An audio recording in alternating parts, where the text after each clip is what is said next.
خلافت کا دوسرا دور اور امام حسن علیہ السلام۔ تقریباً 2 سال اور چند ماہ خلافت کے دورانیے کے بعد جب حضرت ابو بکر کا انتقال ہو گیا تو ان کی وصیت کے مطابق حضرت عمر خلیفہ ہوئے۔ اب حضرت امام حسن علیہ السلام کی عمر تقریباً 11 سال کی تھی۔ گزشتہ 2 سال کا تجربہ یہ بتا رہا تھا کہ اب بنی ہاشم اور بالخصوص حضرت علی علیہ السلام کو وصیت رسول اکرم صلی اللہ علیہ وآلہ وسلم کے مطابق خلافت کا ملنا بہت دشوار ہے، کیونکہ ان کی مخالفت میں بہت سی قوتیں کام کر رہی تھیں۔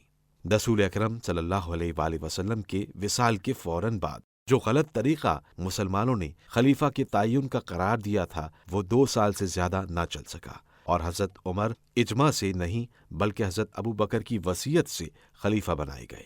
کیا یہ کچھ کم تعجب انگیز بات نہ تھی کہ رسول خدا صلی اللہ علیہ وآلہ وسلم کی وصیت کو تو اجماع کے مقابلے میں نظر انداز کر دیا گیا، لیکن جب حضرت ابو بکر نے وصیت کی تو وہ قابل قبول سمجھی گئی۔ حضرت ابو بکر کی خلافت کے دور میں حضرت علی علیہ السلام اور ان کے پیروکاروں کو سخت مشکلات کا سامنا کرنا پڑا، باوجود کہ آپ علیہ السلام سلطنت کے معاملات سے قطعاً بے تعلق ہو کر خانہ نشینی کی زندگی بسر کر رہے تھے، مگر لوگ اس پر بھی چین نہ لینے دیتے تھے۔ یہ دور آپ علیہ السلام کو بڑی احتیاط سے بسر کرنا پڑا۔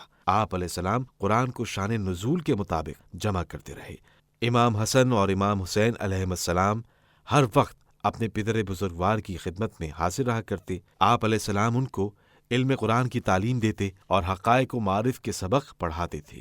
حضرت ابو بکر کے بعد جب خلافت کا دوسرا دور آیا تب بھی امیر المومنین علیہ السلام نے سیاسی معاملات سے کوئی تعلق نہیں رکھا، البتہ جب خلیفہ کسی امر میں مشورہ کرتے تو آپ علیہ السلام صحیح رائے دینے میں بخل بھی نہ فرماتے تھے۔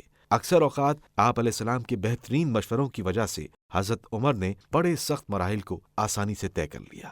علم کے اعتبار سے حضرت علی علیہ السلام سے بڑا کوئی عالم نہیں تھا، لہٰذا جب بھی کسی مسئلے یا مقدمے میں خلیفہ وقت کو کوئی مشکل درپیش ہوتی فوراً آپ علیہ السلام سے مدد مانگ لیتے تھے۔ کئی بار ایسا ہوا کہ حضرت عمر نے اپنے طور پر یہ طے کیا کہ آئندہ جو مقدمہ ان کے پاس آئے اس کا فیصلہ کرنے کے لیے حضرت علی علیہ السلام کے پاس بھیج دیا کریں۔ چنانچہ ایسا ہی ہوا کہ ان کے دور خلافت میں اکثر و بیشتر مواقع پر امیر المومنین حضرت علی علیہ السلام یا ان کے بیٹے حسن و حسین علیہم السلام ہی مقدمات کے فیصلے کرتے رہے۔